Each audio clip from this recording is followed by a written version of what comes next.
Hey everyone, and welcome to This Explainer. Today, we're unpacking a piece of tech you've definitely heard tossed around in the news. Probably a lot, but might still be scratching your head about. We're going to strip away all that hype, cut right through the noise, and dive straight into what blockchain actually is.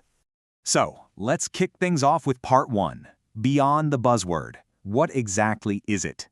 At its absolute core, honestly, a blockchain is really just a digital record book. That's it. It stores information in batches, which we call blocks, and then it chains them together sequentially. But the crucial differentiator here, the real game changer, once information is locked into this ledger, nobody can alter it. Literally nobody. To put that into perspective, think about a standard shared document, like a Google Doc.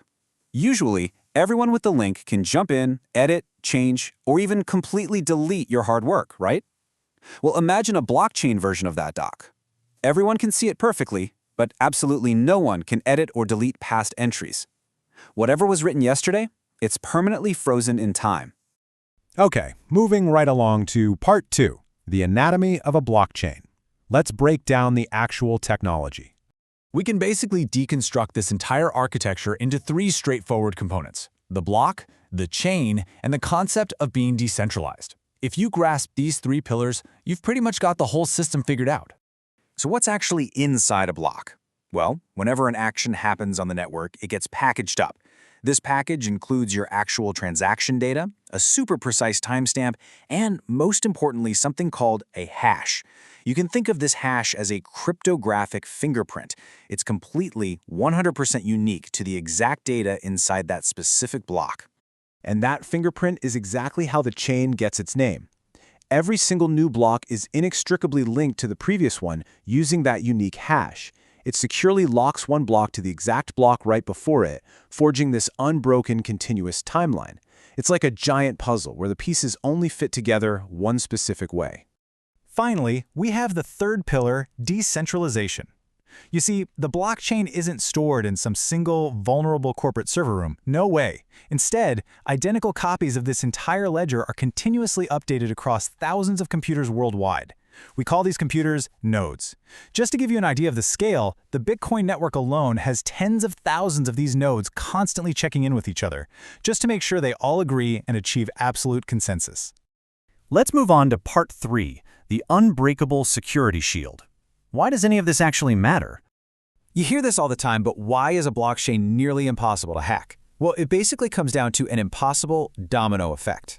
Think about it. If a hacker wanted to alter a past transaction, they couldn't just sneak in and quietly change one single block.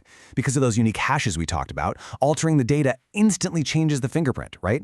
And that immediately breaks the link to the next block and every single block after it. So to cover their tracks, a hacker would literally have to recalculate every subsequent block. And because it's totally decentralized, they'd have to execute this massive rewrite simultaneously across thousands of global computers before the rest of the network even notices. The result of all that? It's basically impossible to hack. The sheer computing power you'd need to overpower thousands of global machines at the exact same fraction of a second is an incredible mathematical roadblock. All right, part 4, real-world applications, or where we actually use this stuff today. While digital assets, things like crypto transactions and NFTs, tend to capture all the daily headlines, the true scope of this technology goes way, way beyond just digital money. For instance, this exact same tamper-proof ledger is already being utilized to track physical supply chains across the globe, ensuring authenticity from the factory to your front door. And looking ahead, it even holds the potential to secure our voting systems, making democratic elections completely, transparently verifiable. Which brings us to part 5, the core equation, and your ultimate takeaway from all this. It really all comes down to a super simple formula. Blockchain equals transparent, plus secure, plus decentralized record keeping. Everyone can see it, nobody can tamper with it, and no single entity controls the whole shebang. This equation right here perfectly synthesizes exactly why this is such a revolutionary leap forward. So I'll leave you with this final thought. If this digital ledger is truly unhackable, how will decentralized systems fundamentally redefine trust in our future? Whether we're talking about secure voting or tamper-proof supply chains, the possibilities of a completely decentralized world are just immense. Thanks so much for joining me for This Explainer, and keep exploring.